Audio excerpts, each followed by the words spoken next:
अगले 6 से 7 मिनट्स में मैं तुम्हें समझाने वाला हूँ how to make any woman obsessed with you, and अगले 7 मिनट्स बाद तुम मेरे बिना कहे चैनल खुद ही सब्सक्राइब कर दोगे। So let's begin. Point number 1, project in their mind that you have great future. अब जो लड़की 2-3 लड़कों साथ सोच चुकी है वो तुम्हें नहीं चाहिए, राइट? हम लौंडे हम पास्ट देखते हैं, पास्ट हमारे लिए मैटर करता है। लड़की फ्यूचर में क्या करेगी, कमाएगी नहीं, इस सब से हमें कोई मतलब नहीं, बस पास्ट ठीक होना चाहिए। और वहीं लड़कियों को हमारे पास्ट से कोई मतलब नहीं, बस हमारा फ्यूचर बढ़िया होना चाहिए। बल्कि जितने ज्यादा हम एक्सपीरियंस्ड रहेंगे उतने ज्यादा ही हम अट्रैक्टिव लगेंगे उन्हें। तुम्हारी बातों से, तुम्हारे काम से, तुम्हारी प्रायोरिटीज से ये चीजें बिल्कुल क्लियर होनी चाहिए कि तुम अपने फ्यूचर को लेकर बहुत सीरियस हो एंड तुम्हारा करियर एक सही दिशा में जा रहा है। क्योंकि देखो बात बिल्कुल सिंपल सी है, लड़कियों की बायोलॉजी ही ऐसी है, वो ऐसे ही ट्रेंड हुई हैं कि उनको चाहिए एक आदमी जो उनको प्रोटेक्ट कर सके। क्योंकि औरतें क्या प्रेग्नेंट होती है ना, दुनिया का सबसे सुंदर काम वो करती हैं, एक लाइफ को अपने पेट में रखना, जन्म देना। हम तो वहीं से आए हैं, इससे खूबसूरत क्या है? तो उनको चाहिए ना कि वो अपने लिए एक ऐसा पार्टनर ढूंढे जो बेस्ट है एंड आगे जाके बेहतर ही बेहतर होता जाएगा। दैट्स वाई तो फ्यूचर बहुत मैटर करता है। तो जब भी वो देखती है कोई लड़का जिसके गोल्स है, एम्बिशंस है, सीरियस है, लड़कियों से इवन ऊपर रखता है अपने गोल्स को, ये उस चीज को अट्रैक्टिव फाइंड करती हैं। ऑटोमेटिक ये उनको अट्रैक्टिव लगता है, ये सब वो सोचती नहीं है। तो मेक श्योर कि तुम ऐसा इंप्रेशन दे रहे हो कि तुम्हारा फ्यूचर बहुत सही है। दूसरा point, attention is your currency. women crave attention the way men crave sex। ये सारी लड़कियां अटेंशन की भूखी हैं। ये ध्यान रखो कि अटेंशन इज लाइक तुम्हारे वॉलेट में जो पैसा है ना, वैसे ही तुम्हारी एक वॉलेट है, उसमें अटेंशन भरा हुआ है। इसको बहुत सोच समझ के खर्च करो अपनी अटेंशन को। जब तुम पैसा देते हो मार्केट में तो तुम इक्वल वैल्यू की चीज लेते हो ना, 10 रुपए दिया तो 10 वाला कुरकुरे लेते हो। एग्जैक्टली अपनी अटेंशन को भी ऐसे ही खर्च करना। जब अपनी अटेंशन किसी लड़की को दे रहे हो तो मेक श्योर कि तुम्हें बदले में सिमिलर एफर्ट दिखने चाहिए। सिंप नहीं बनना है। थोड़ी सी भी ठीक ठाक दिखने वाली लड़की होगी, तुम देख लोगे 20 लड़के एकदम पीछे पड़े हैं, सिंप बने हैं, तुम बहुत सुंदर हो, क्या चाहिए, क्या करना है, कुत्तों के तरीके सब करे जा रहे हैं। ये नहीं करना है। बातें करनी है, हंसाना है, तारीफें करनी है, चीजें करनी है, एफर्ट्स करनी है, सारी चीजें करनी है, बट अपनी बाउंड्रीज भी रखनी है, अपनी डिमांड्स भी रखनी है। वन साइडेड नहीं होना चाहिए। ये अटेंशन, ये एफर्ट्स तुम्हारी करेंसी है। अपनी पसंद, अपनी नापसंद सब कुछ सामने रखो कि देखो ये मुझे पसंद है, ये चीजें मुझे नहीं पसंद है, कि तुम और लड़कों से बात करो एंड दुनिया भर का चोट भांगड़ा। एंड जब तुम्हारी वैल्यू ना की जाए, तुम्हारी बाउंड्रीज को तोड़ा जाए, तो उस मोमेंट में तुम अपनी अटेंशन को बिल्कुल जीरो कर दो, अटेंशन को काट दो। जो बढ़िया से ट्रीट कर रहे थे, बातें कर रहे थे, जस्ट गायब हो जाओ। अब तुम्हारा फ्यूचर बढ़िया है, तुम बढ़िया इंसान हो, तुम बढ़िया से प्यार कर रहे हो, सारे एफर्ट्स कर रहे हो, सब कुछ कर रहे थे, एंड जस्ट बिकॉज ऑफ एक मिस्टेक तुमने वो सब रोक दिया, तुमने बात करना बंद कर दिया, तो उसके दिमाग में डर हो जाएगा कि अरे बाप रे बाप, इतना बढ़िया लड़का कहीं मुझे छोड़ ना दे। तब वो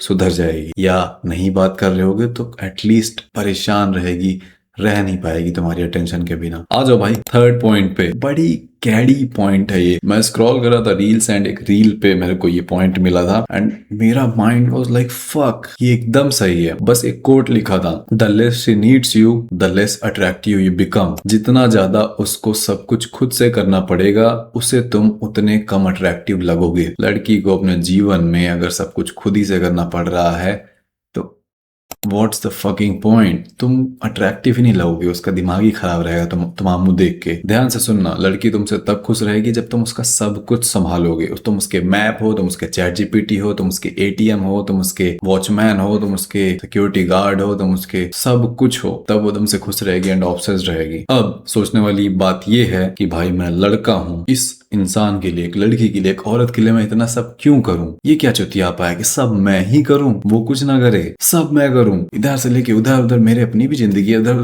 सब करूं, तब जाके एक लड़की को मैं प्लीज कर पाऊंगा, तब जाके वो खुश होगी, तब जाके वो प्यार करेगी, तब जाके वो ऑब्सेस्ड होगी। थोड़ा तो बेकार है ना ये कि लड़कों का दिमाग ही, इससे अच्छा मैं डेट ही ना करूं किसी को, है ना? यही सोच रहे होगे, ऐसा नहीं है। ध्यान से अगर देखो तो हम मर्द हैं, हम चीजें करते ही हैं, हमें खुशी मिलती है मम्मी के लिए कुछ करना, पापा के लिए कुछ करना, भाइयों के लिए, हम लोगों के लिए कुछ करना चाहते हैं। हम चाहते ही नहीं कोई हमारे लिए कुछ करे। मम्मी पापा ने तो ऑलरेडी सब कर दिया है। एक लड़की होगी जिसे तुम प्यार करोगे, तुम उसके लिए, अपनी वाइफ के लिए सब कुछ करोगे एंड इसके बदले में वो खुश रहेगी, तुम्हारे घर को घर बनाएगी, सुकून रहेगा, पीस रहेगा। अपनी गर्लफ्रेंड्स को, अपनी वाइफ को खुश करके, यही मर्द की खुशी छुपी हुई है। जिस दिन तुम उसको खुश रखने लग जाओगे, तुम अपने आप खुश रहोगे। सोचो इस बात को। तो यही बायोलॉजी है। जब कन्या खुश है, पीस है, उसको कोई स्ट्रेस नहीं है, तो वो ऑटोमेटिक तुमको पीस ले आएगी, तुम्हारी सपोर्ट सिस्टम बनेगी, तुम दुनिया में कुछ भी उखाड़ सकते हो। जब तुम दुनिया में सब कुछ उखाड़ रहे होगे, सब कुछ उसके लिए कर रहे होगे, तो उसकी बायोलॉजी है, वो तुमसे बहुत खुश रहेगी। समझ रहे हो? जब उसको सब कुछ करना पड़ेगा तो वो अपने बायोलॉजी के अगेंस्ट जा रही है, तो वो इरिटेटेड रहेगी, वो तुम्हारी इज्जत नहीं करेगी।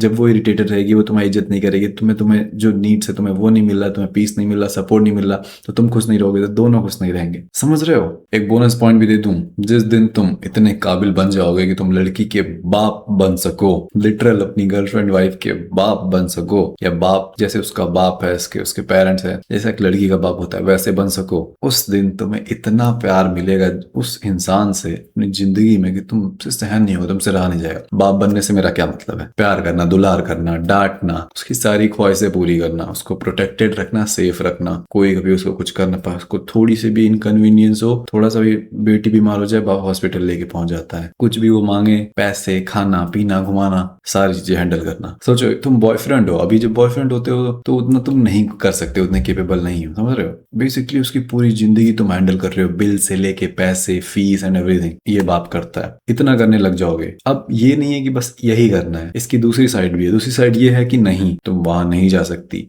नहीं तुम ये नहीं कर सकती, नहीं तुम ऐसे कपड़े नहीं पहन सकती, ये भी तो एक बाप का रोल है। तो सिर्फ पहला वाला करोगे ना, बस देते जा रहे हो प्यार एंड ये वो, तो एक तरीके से सिंप होते जा रहे हो। बाउंड्रीज भी सेट होनी चाहिए कि नहीं तुम ऐसा नहीं कर सकती, उसको डर भी होना चाहिए, इज्जत भी करे, तुम्हारी रिस्पेक्ट भी होनी चाहिए कि नहीं उसे नहीं पसंद है। ये कॉम्बिनेशन जिस दिन हो गया ना भाई, क्योंकि लड़कियां 12, 13, 14 साल के बाद आई डोंट थिंक कि वो ग्रो होती, उनका दिमाग बच्चा ही रहे। जितने जल्दी तुम ये समझ जाओगे कि लड़कियां छोटी बच्ची ही हैं एंड उनको वैसे ही ट्रीट करने लग जाओगे, उतना जल्दी तुम्हारा सब ठीक हो जाएगा। यही फैक्ट है। अनलिमिटेड प्यार, एकदम स्वीट सी हो जाएंगी। इवन तुम अपने मम्मी पे भी ये ट्राई कर सकते हो, स्पॉइल करने लग जाओ अपने मम्मी को एंड देखो कैसे वो छोटे बेबी जैसे बन जाएंगी, उनकी वॉइस वैसी बन जाएगी। मत समझो कि वो तुम्हारे इक्वल है, तुम मर्द हो बहन जो, तुम तो दुनिया उखाड़ दोगे, बेबी ही है वो, बस ऐसे ट्रीट करो एंड देखो कैसे ऑब्सेस्ड हो जाएगी। That's it. अगर रिलेशनशिप को लेके, डेटिंग, इन सब से रिलेटेड कोई भी तुम्हारा इशू है, discipline, workout, whatever it is, मैंने अपना स्कूल बनाया जिसका नाम है माफिया ब्रदरहुड। तुम्हें डिस्क्रिप्शन में पहले लिंक मिल जाएगी। मेरी वीडियोस फ्री में एकदम तगड़ी होती हैं। ये जो स्कूल मैंने बनाया है, इसकी ऐप लॉन्च हो चुकी है, हम इतना आगे बढ़ चुके हैं, डेली 3 से 4 लोग इसमें एडमिशन ले रहे हैं। इट्स गोइंग क्रेजी भाई। तो वेबसाइट मिल जाएगी, एक बार चेकआउट जरूर करना। मैं नहीं कह रहा हूँ कि तुम स्कूल में एडमिशन लो, एक बार चेक करना। बाय।